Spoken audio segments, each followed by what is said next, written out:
Did you know that the health of your gut is completely connected to the health of your brain? And that improving the health of your gut may lower your risk of major neurodegenerative types of concerns like Alzheimer's, Parkinson's, and even stroke? Well, on this episode today, we're going to talk all about the gut-brain connection and how you can change the health of your gut to help lower your risk of these types of potential neurodegenerative diseases. So we're going to talk all about the gut-brain connection in this podcast today with my good friend, Dr. Partha Nandi. And let me introduce him here today. Dr. Partha Nandi is a board-certified gastroenterologist, best-selling author, and host of the Emmy Award-winning medical lifestyle show, Ask Dr. Nandi, which is in syndication daily in over 90 million homes in the US and 90 countries. Dr. Nandi promotes a no-nonsense approach to food and fitness, combining Eastern and Western philosophies. His latest book, Heal Your Gut, Save Your Brain, is published by the Mayo Clinic Press, and it delves into the crucial connection between gut health and cognitive function, offering practical advice and insights drawn from his extensive medical expertise and personal experiences. So this is a connection that a lot of people haven't really made until very, very recently.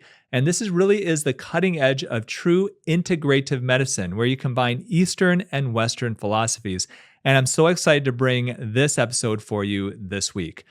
So excited! So excited! So let's get started with my interview with Dr. Partha Nandi. Well, thank you so much for joining me. I really appreciate it. Well, thank you, Dr. Youn. It's always a pleasure. Well, obviously, we've known each other for a long time, so call me Tony. Okay.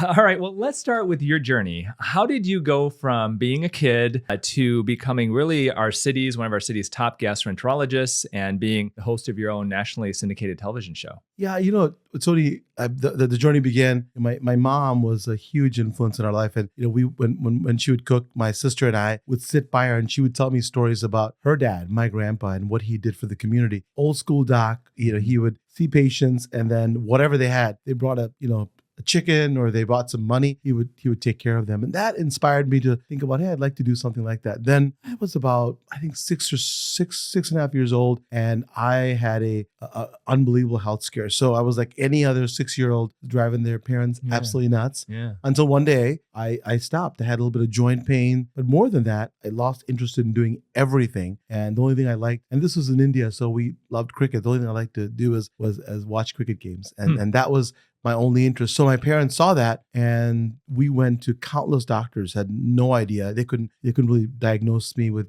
any kind of disorder. Finally, I went to a pediatrician, and I was diagnosed with a condition called rheumatic heart disease. I was in heart failure.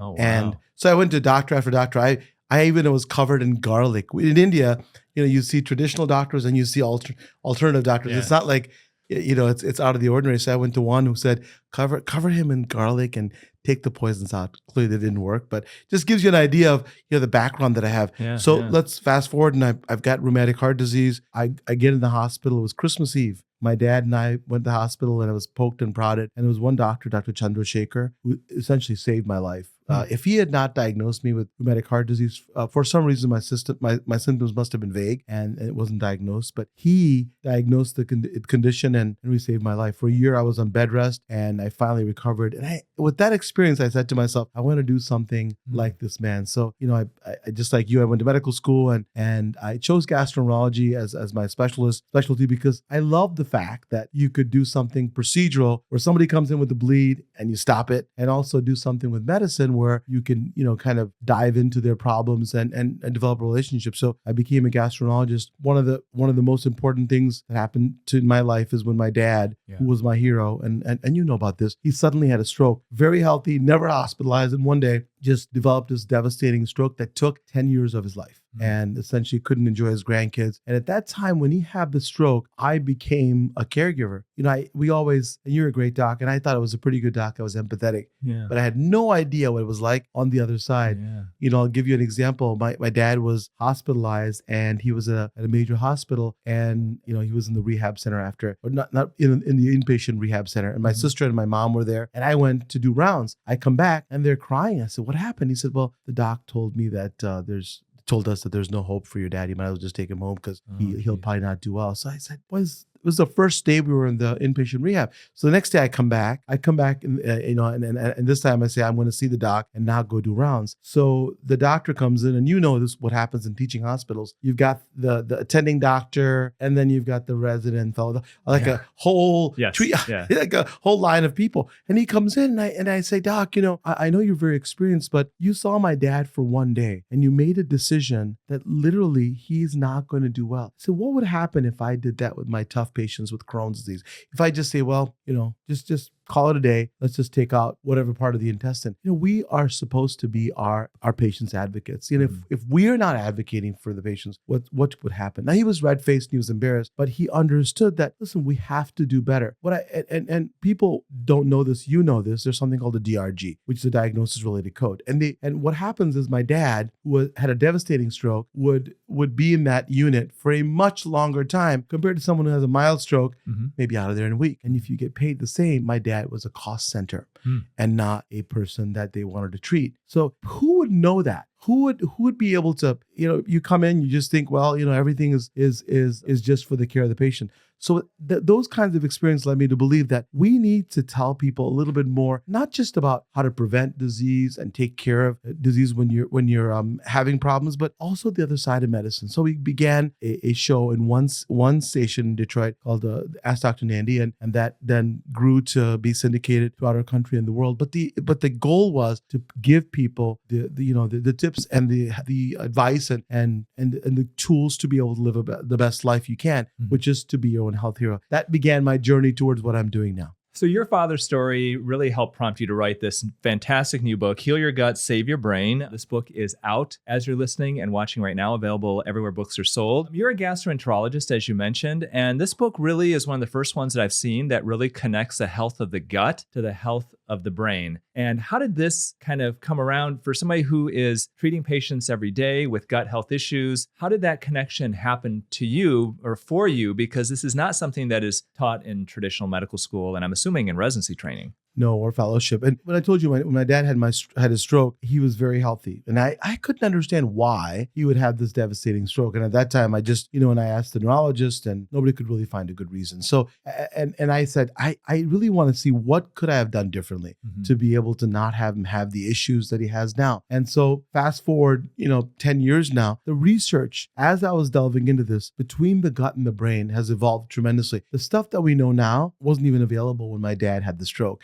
And what we're seeing now is that the gut and the brain are intricately connected. They are probably communicate with them more than any other two organ systems in the body. So I said to myself, if I can teach folks about the connection between the gut and the brain, maybe there'll be somebody who doesn't have the same outcome as my dad. So it's with that background and the research that's evolving, super exciting. And being a gastroenterologist, I'm seeing it up front and center. You're right. Very few gastroenterologists or neurologists would even come and tell you that, hey, is your gut health related to your brain? If you're having problems with memory, people are not asking you, what are you eating? How are your bowel movements? Are you having symptoms? And vice versa. If you're a gastroenterologist, you're not asking about neurological symptoms unless they're obvious. So that's why I thought the connection would be very important to explore and let people know so they can prevent some of these horrific diseases. I mean, this is the statistic, right? Every 3 seconds, somebody's diagnosed with dementia. Every 6 seconds, someone is diagnosed with Alzheimer's. Every 4 minutes, someone dies with a stroke. This is a big deal that's ravaging our nation and the world now. And so there is something called the gut-brain axis, and this is something you go into a lot of detail in your book. There are some direct connections between the gut and the brain, one of them being the vagus nerve. And there's also serotonin, which is a prominent neurotransmitter, one that really impacts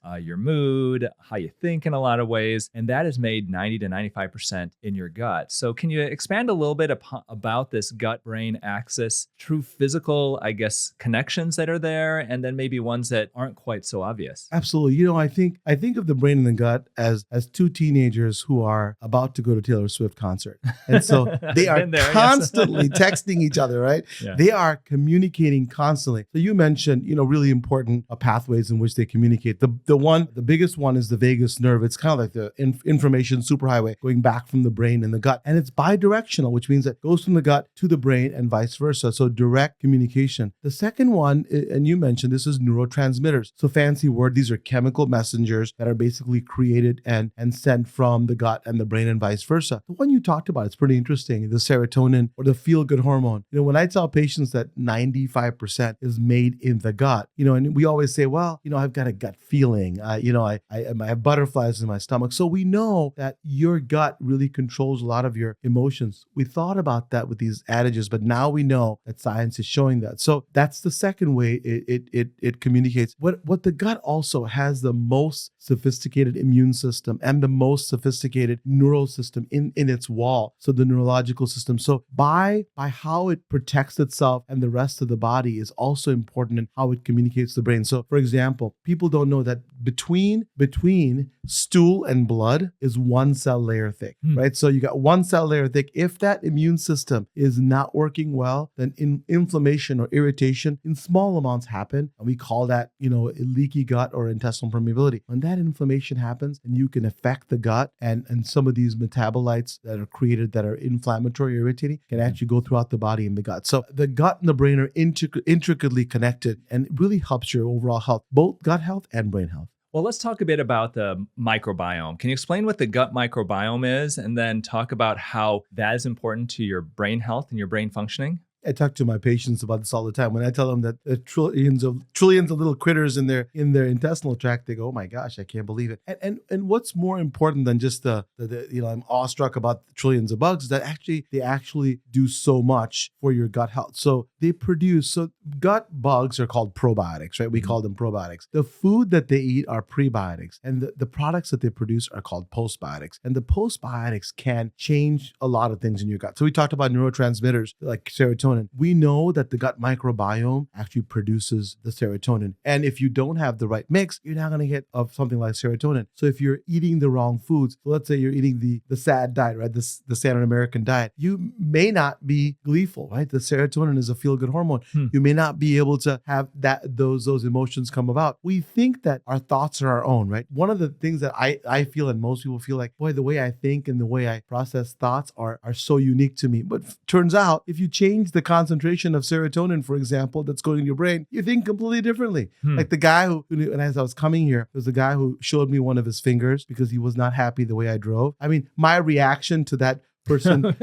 You know what? It took me a second to get what you're saying. Like, what's he talking about? He has a finger injury? Like, no, he that's the Michigan hello, we call it. So he gave me the Michigan hello, and so how I react to it may actually be controlled by my gut health. Imagine that. Right? So we don't think about that. And so the gut microbiome is responsible for that, and also responsible for producing what are called short chain fatty acids. And those actually help you to get that gut wall to be strong. Remember I said the one cell layer thick between poop and blood? If you have the wrong concentration of the microbiome, I mean, you have less good bugs, let's say, and we know certain bugs are better than others. If you have the wrong concentration, well, that gut wall doesn't have the integrity because you're not producing short chain fatty acids. Your immune system is also what your gut microbiome does, those trillions of bugs, is actually help your immune system. Imagine this. This is, there's a lot of stuff going on about immigration and border control. There is no border that is more dangerous than your intestinal tract. Right? That's the most porous border of all?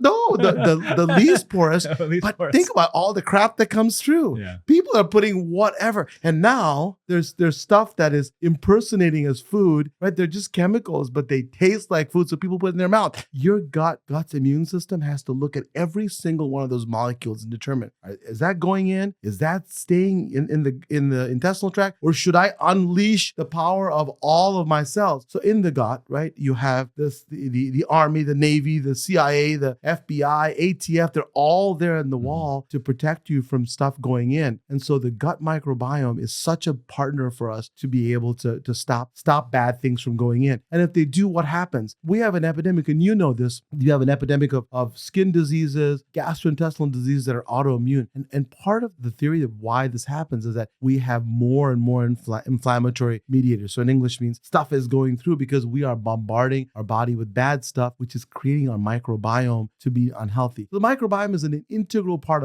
of your health. I'll give you one little tidbit. Imagine this, that human breast milk has oligosaccharides. So these little, carbohydrates that are not digestible by humans, but really are broken down by our microbiome. So the implication is this, that our human breast milk has food specifically made for the microbiome and not us. So you think about through evolution, through thousands of years, the microbiome has been with us for millions. And so we are now producing food to help the microbiome. And that tells you how important the microbiome is and how important how you treat your microbiome with the things that you do. And the simplest one is food to the integrity of your health. To me, it's awe-inspiring. And medicine in 25 years will be unrecognizable to what it is now because how we approach prevention. And I think that there's so much to unpack of what you just said. I think with the gut microbiome, it's interesting. When I went through medical school, and I had medical school 94 to 98, I don't think that we taught anything about the microbiome. No. And then going through my residency, I did 3 years of general surgery residency,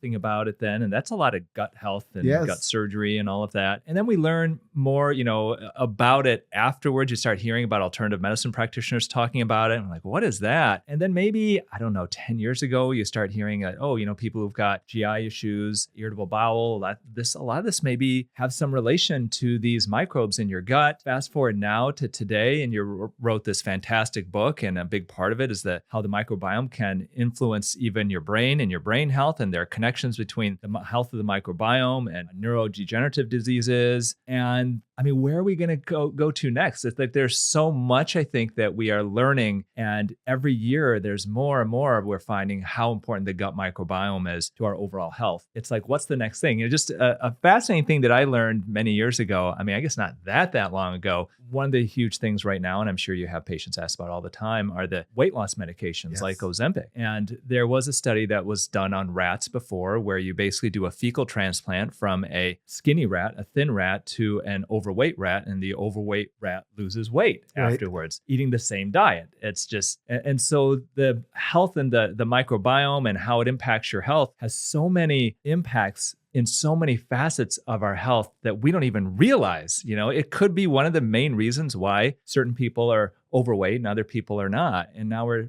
learning with your book about these connections even between the gut microbiome and Alzheimer's and Parkinson's. So, it's a fascinating subject. One of the biggest things that happened in my life was looking at, there's a study by Nature talking about exactly what you talked about, that kids who ate, who are raised in environments where there's no dirt versus kids who played in dirt and who knows what they did with dirt actually had less incidence of obesity. It absolutely changed, to me, the landscape of medicine. Mm-hmm. All of a sudden, you have this, like you talked about, you have this extrinsic factor that is inside your body that could control so much that you may not even know is being controlled. And what's powerful to me is this. The key thing is now you're not destined to be obese. You're not destined to be diabetic. It's like my Aunt Mary, she had diabetes. So I'm going to have diabetes or heart disease. Now we know that the power of your health is in your hands because you can clearly change the microbiome by just doing something like as feeding it the good stuff or treating it well, just like you treat your body. So to me, the revolution is that now you have some control over your health and not just you're resigned to, oh my gosh, this is going to happen to me. The amount of products that your microbiome creates is more than the products that your own cells create. And to me, that's unbelievable that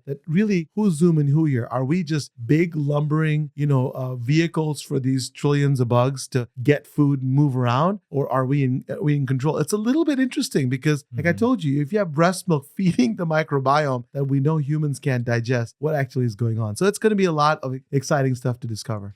And I think when you think about the whole gut, in general, and when you think about, okay, how do we interact with our environment? And we think ourselves, we interact with our environment with our senses, like with our skin, with our vision, with taste. But the actual surface area of exposure of our entire intestinal system, of our gut, is so much more than our skin and everything else. Like when you look at actually how we truly interact with our environment, the gut has more interactions with the environment than our outside body. 100%. And so the importance of the gut, I think, has definitely been minimized in traditional medicine, not alternative medicine. Alternative medicine is really focused on it forever. And so it's time now for traditional medicine. They're kind of catching up. Yeah. So, 20 years ago, you talk about the microbiome and traditional doctors would be like, what are you talking about? They'll roll their eyes. And 5 years ago, you say leaky gut, and traditional physicians will roll their eyes, say that's not real, that's stupid. And you are talking a lot about leaky gut here. Yeah, And absolutely. you are a board certified gastroenterologist. You're very well respected in the community. You have one foot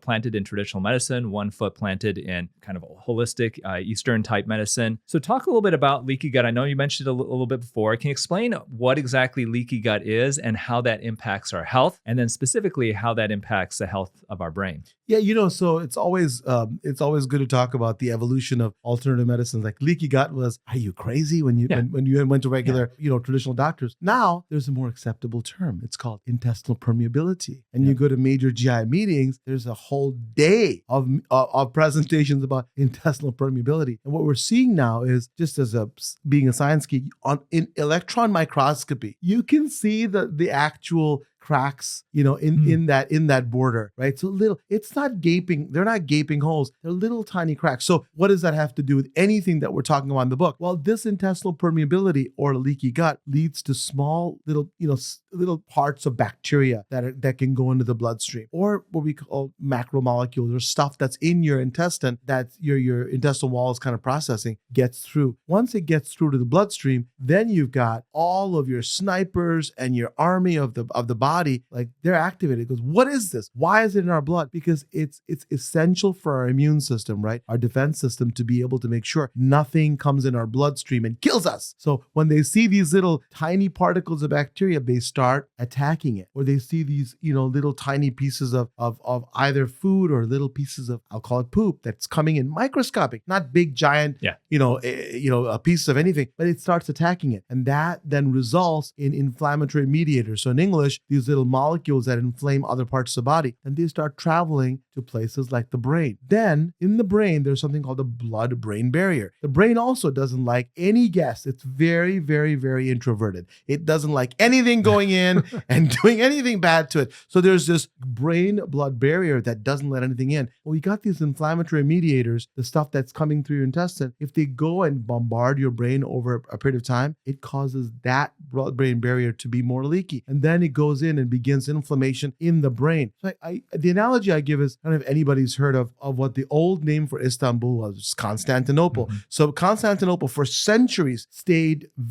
completely invasion-free, I'll call it, because it had this big fortified wall that nobody could get through until, I think it was the Ottoman Empire. And there was a guy named Mehmet II who basically said, I'm going to bombard this wall day and night. So if somebody came in and bombarded for a day, nothing would happen. But he did it constantly over days and days, and eventually what happened? Constantinople, the walls broke, they invaded, they took over. Now it's called Istanbul. This is what happens when you have gut inflammation leading to brain inflammation. The inflammatory mediators, not just once in a while. This happens once in a while. Not much happens. But this constant bombardment of your blood-brain barrier leads to inflammation. And guess what happens in the major diseases of the brain, like Alzheimer's and Parkinson's? It's abnormal, increased inflammation, unabated, unopposed, and that leads to changes in your brain that then lead to these horrible diseases. So that's how, you think about how important it is to maintain that gut integrity. And so that's why having intestinal permeability or leaky gut is such an important thing to understand and prevent. Well, from your book,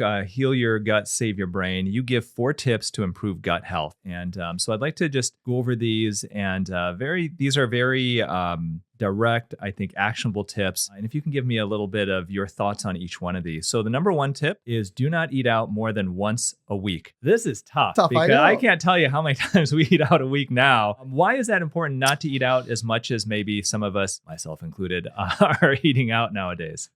Multiple things. I talk about the 5 pillars in most of what I do. So, and I'll go over those briefly. I call it, these are the pillars that individually can really revolutionize your health, but together they're game changers. So if you ask my kids, who is dad's number 1 superhero? It will never be Superman. It will not be Spider-Man. It'll always be Batman. Why? Because Batman's got no powers. He just has a bunch of tools, right? So to me, like, the pillars are your toolkit for anybody. You don't have to be someone spectacular. It can be just like like the rest of us, right? So the 5 pillars that help you with health: purpose-driven living. Number 2 is diet or nutrition, not a diet, because all diets fail, but a nutritional plan. Number 3 is movement, but not just movement with purpose. Number 4 is community. So what you're doing now, getting a community of people together to work together. And last is spirituality. Doesn't mean always prayer or going to the top of a mountain, yoga pose. It just means that, hey, you know what? You understand your place in the world. So having said that, when we talk about how you're going to,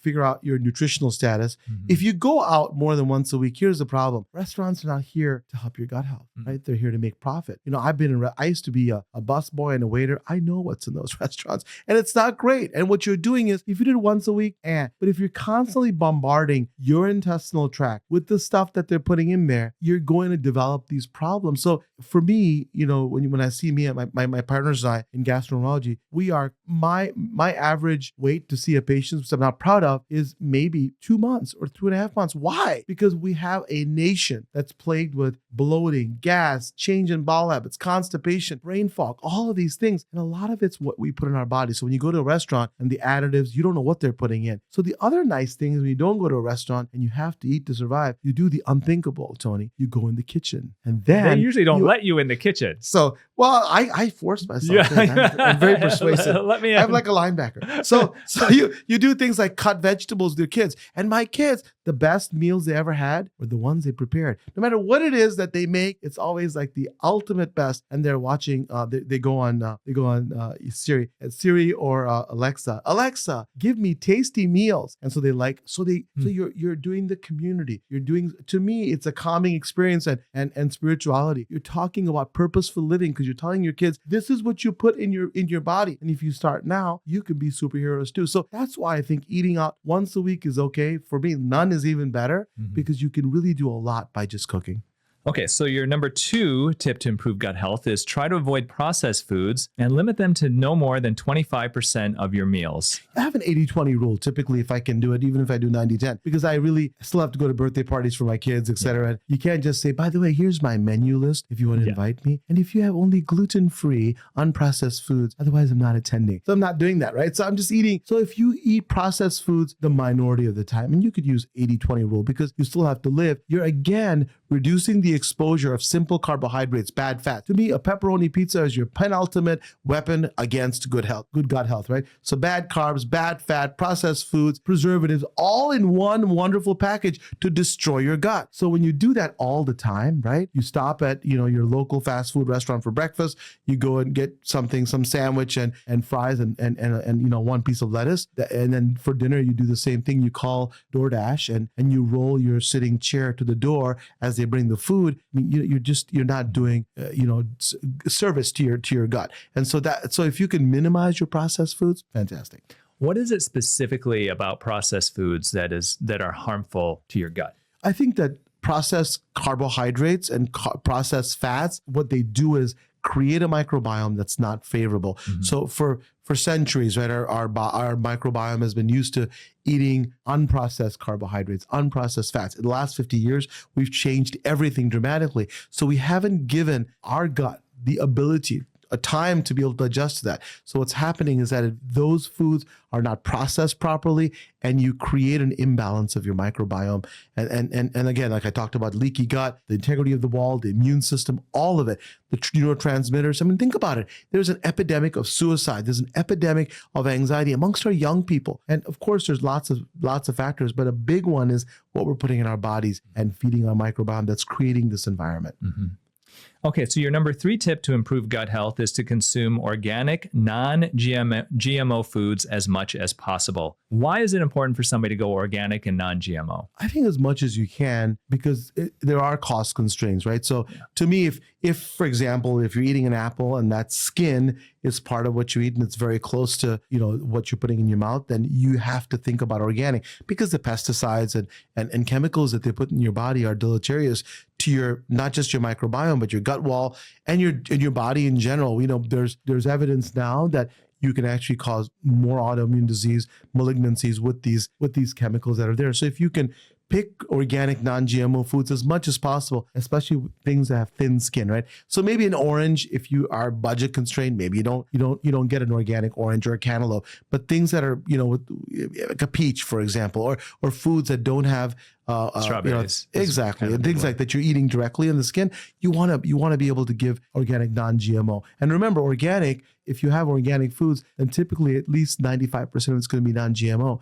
And non-GMO also, if you're using non-GMO, typically you're also checking the organic box. So I think if you can do both, that's fantastic. Organic, non-GMO. So some people think GMO, I shouldn't eat it because it is genetically modified. And for some reason I think they in their mind think, that the modifications of the genes are going to be harmful to my body. Why? But my understanding is that's not necessarily the case. It's not that there's a gene modification that's the actual danger. What is the actual danger of GMO foods, and why should you ideally avoid them if you can? I think that when genes are modified in the fruit or the vegetable, the products that they create are devoid of nutrition. So for example, the reason why we did that is because you go to places where you can't grow food. So the idea is a good one, right? You go there and you create these super organisms, super plants that can produce more harvest. Well, that then turned into how can we be more efficient? And you create products that don't have the nutrition that actually are, when you create the actual fruit or the vegetable, when they come in, they're different enough in your body that they cause these reactions. It's not so much that the genes themselves are attacking, but it's rather the products are deleterious to your intestinal system because they're foreign to it. Not only the nutrition status, but the way they're made and they're formed microscopically. Not when they look the same, but when you break it down, the way their components are not helpful to your gut. And my understanding is it's also that a lot of times they'll genetically modify it to basically make it more resistant to higher and higher doses of pesticides and herbicides. Sure. And so the idea behind trying to avoid them also is that you're going to avoid higher levels of pesticide and herbicide residue that can be on the GMO 100%, produce, and then 100%, and that also is deleterious. Absolutely. Yeah. Okay, and then the fourth tip to improve gut health is to eat with someone. Well, millennials nowadays are not getting married until later in life. Why is it important to eat with someone, and what do you recommend for somebody who's single and maybe they're living on their own? It's not perfect, right? So you do your best to try to make some friends. So try to make some friends. We'll give you some tips on how to do that. But in all seriousness, it's that part of what I talked about is community. I mean, we know that there are multiple studies showing that when you have communities come together, then they actually have better longevity, decreased disease states, and decreased inflammation. It's something called the fight or flight response. And I'm sure you've talked about it in other podcasts. So when we were hunters and gatherers, right? When we were sitting there and chasing animals and animals chasing us, we wanted to have lunch and not be lunch. So we always had that fear that if something's chasing us, well, that fear is still in us, right? It's part of our ancient mechanism of survival. When human beings are social creatures, when you're constantly alone and there's unrest, we feel like you have more of a fight or flight response. When you have a community that supports you, then what happens is that unrest, that unopposed cortisol is decreased. And so I think if you can eat with someone, just a simple gesture of coming together, and I mean more, not so much for single people that don't have families. There are families that don't even eat together anymore. Yeah. We make it a point that even whatever we're doing, we sit down at least for dinner, right? And then not have every sport in the planet take over our lives. We don't even sit together. Because here's what happens when you eat together. Not only are you figuring out what your kids are eating or what your spouse is eating, so you can support each other and having a good system of gut health, but also you can talk to them about what's happening in their lives and support them. So it's beyond just gut health. It's emotional health, which in turn helps brain and gut health. So it's being in a community, holding each other accountable, and I think improving your gut health overall. So in your new book, you basically do list some specific foods that you recommend people eat. So I'd like to go over these and then would just love you to comment on it. So these are leafy green and cruciferous vegetables, alliums like garlic and onions, spices, fermented foods, and berries. Let me just, for our listeners, name them one more time. Leafy green and cruciferous vegetables, alliums like garlic and onions, spices, fermented foods, and berries. Why are these foods really important to add to your diet if you're not eating them already? It's really to help your buddies in your intestinal system, your microbiome, right? So when you have cruciferous vegetables and you have, like you talk about garlic and onions, so you got prebiotics and food that you have to give to the microbiome. So the microbiome, let's say there's trillions of them, and if you give a few billion of the probiotics or the bacteria, you need food for them to proliferate. So when you put them together, you're really creating an environment for them to flourish and do well. Now, when you give them spices, we know turmeric has, for example, anti-inflammatory factors, and they help with gut wall integrity. Same thing with curcumin. And the last food you mentioned, fermented foods. So fermented foods are basically your game changers, like so yogurt, kimchi, sauerkraut. They're actually your probiotics. They're what we've had for centuries when we didn't have refrigerators, right? We had to preserve food, and that's every culture has them. And what's nice is that you can add to it's kind of like bringing in your bench reserves in your football game. These are your bench probiotics, your good bacteria that you add. And we, for centuries, added them for good gut health. So now we're rediscovering that instead of having your, fish fillet sandwich with cheese and tartar sauce, maybe you can have, some yogurt with blueberries and maybe some sauerkraut with lunch. So those things help you. Now, you recommend people eat as much plant-based foods as possible.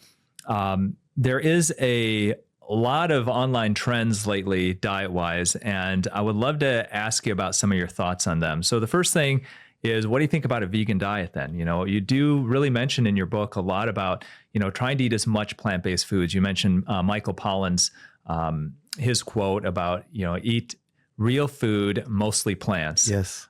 So tell me why that's important. And also, what do you think about then the vegan diet, which is going to be all plant-based foods? Yeah, I think it's okay to have a vegan diet. I don't think it's absolutely necessary. We talk about, I also love the Mediterranean diet where you have mostly, vegetables, but you can have your occasional fish or a little bit of meat. I think what's happened in our society, in Western society, the way meat is produced, right, in this mass consumption used to be that, you have your cows and chickens or pigs, whatever, out in the fields, they're roaming and they're pasture eating whatever they wanted to. Now what's happening is you're feeding these animals products that they've never seen before. And guess who else hasn't seen it? Their intestinal tract. And guess who also has trillions of bugs in their intestinal system? These creatures. And what you're doing is creating a system of disease and unrest. And then when these animals get disease, guess what you do? You give them antibiotics. So it's this whole cycle of absolutely unhealthy food that if you're eating it constantly, meaning that, listen, once a week, a couple times a month, I think it won't hurt you. We actually probably eat red meat once every quarter when there's probably a get together. Oh, wow. Right? Yeah, we hardly ever eat red meat because we know this. When you know it, it's one thing to be completely ignorant of it and then say, well, do it. But to know something and then ignore it blatantly is just criminal to me. So back to your question, is that why plant-based? Because this is what we've done for centuries, right? When we did eat meat, it was meat in a different form, in a much healthier form where animals are allowed to be pasture raised and feeding, grass and whatever they normally eat over centuries. Again, it's the same concept. Over a short period of time, we've completely changed their health, their gut health, and the diseases that they have. And then is it now so surprising that when you eat these foods, your own intestinal system doesn't like it, doesn't like the components, just like we talked about the GMO foods. And then it creates diseases in you, including autoimmune disease, epidemic of young people having cancer. I mean, I had a 32-year-old with colon cancer. Oh, I mean, and this is not like unheard of anymore. I mean, it's still rare, but we've decreased our screening age from 50 to 45. And I'm sure we'll eventually go to 40. But let's go and see what's actually going on. So I think that these are one of the factors. So you don't have to be vegan and tell people that I will not enter your house if there's a piece of meat. You don't have to be extreme in any way. But whatever is good for you, if you can try to be as plant-based as possible, I think that'll help your overall health. And the last thing I'll say is that people think, well, doc, I'm going to waste away. There ain't no protein in my That's always a question of vegans. Yeah. Right? Where do you get your protein? There's like protein in all kinds of, we eat, for example, I'm of Indian origin, obviously, and we eat dal, lentils, which are full of protein. I mean, even broccoli has protein. So it's just a misnomer. There's a football player named Justin Fields that he now I think has been traded to Pittsburgh. but he's completely vegetarian, and he seems to be doing well with his body muscles, and body weight and muscle mass. So he's not having any problems getting his protein. So in your book, Heal Your Gut, Save Your Brain, you do have a bunch of sections at the end of it where you go very specifically into 3 of the major brain health concerns as you get older. So you talk about stroke, Alzheimer's, and Parkinson's. I'd like to focus a little bit about Alzheimer's in the handful of minutes that we have left on this podcast. And because I think when you think about the different brain-related issues as we get older that people fear, Alzheimer's is probably at the top of the list. What does gut health then have to do with Alzheimer's disease specifically? Because when you think about Alzheimer's, people think not so much about the gut. They think about, I need to keep my brain active. A lot of people obviously think about, if I've got a family history of that, I'm going to be much higher risk. I don't hear people talking much about what you can do with your gut to impact your risk of Alzheimer's. So how does that correlate? The evidence is becoming overwhelming. So there's even something called an Alzheimer's gut, where you basically have a group of bugs in your intestinal system in patients who have Alzheimer's, which compared to people who don't. In fact, if you take, and these are not human studies, animal studies of mice that actually have this kind of same signature of Alzheimer's gut, and you actually inject it or place it in mice that are germ-free, that have never seen any microbiome, you induce the features of Alzheimer's. You can actually change early features of microbiome in early studies to be when you change their microbiome and increase their gut health. We now know that the short-chain fatty acids, when you increase them, you actually decrease inflammation in the brain. So the way Alzheimer's work, if I can go back one step, Alzheimer's is a disease we understand now of unopposed inflammation. We thought of Alzheimer's like, you're just getting old. Yeah, you think it's degeneration. Correct. Yeah. But now we know it's unopposed inflammation. So there are these cells called microglia, and their job is to police the area of the brain, to get rid of all kinds of, unwanted creatures and swat them away. Well, remember I talked to you about these metabolites, or these pro-inflammatory stuff that comes through most likely from your gut. Well, these microglia get activated, and when they get activated, they start inflaming, places all inside your brain. And when you do that, you create things like amyloid bodies. So we know that when you look at Alzheimer's patients, right, you have these clumps of areas of inflammation that then lead to cell death, and then the neurons, right, these cells that communicate with each other can't communicate anymore. So this is why it's so important to start at the gut, right, earlier than when you're actually having symptoms. It's still okay when you have symptoms of Alzheimer's, but when you in your 30s and 40s and 50s, start really paying attention to your gut, because if you do, the beginnings of inflammation don't then go into your brain. Same with Parkinson's. When you see, there's something in Parkinson's called Lewy bodies. They're basically proteins of alpha-synuclein that accumulate, and those proteins are misfolded. Well, you see them in the gut way before you have Parkinson's symptoms. So when you have these protein clusters, they travel through the vagus nerve. So it serves to reason that, hey, if you have a family history of Parkinson's, let's get your gut health better. And the last thing I'll tell you about stroke is, let's talk about strokes. And strokes can happen. How a person does, it depends on what their post-stroke recovery period is, right? So if you have somebody, typically they're young, let's say somebody who's 45 or 50 years old has a stroke, their chances of recovery are much better than someone who's 85. Well, when you take the microbiome of an old, quote unquote, mouse, right, and the microbiome of a young mouse, if you take the microbiome of a young mouse and then transplant that to an old mouse who then has a stroke, their recovery is identical to young mice. Vice versa. If you take the microbiome of an old mouse, put it into a young mouse who has a stroke, they often die. And so again, what's the point? The point is that if you can actually change your gut health, microbiome and the 5 pillars that we talked about, you can change the equations. And maybe we won't have somebody having a diagnosis of Alzheimer's every 6 seconds, which devastates a person. So again, it's not inevitable. It's not that you're getting too old. It's that, we're not paying attention to the right signals, and that's inflammation. People are living, recently there was a revolution in Bangladesh. The Nobel laureate who's leading the country, and he's doing it with grace, is 84 years old. And so all these paradigms about, as soon as you're 70, it's time to call it quits, and we're done.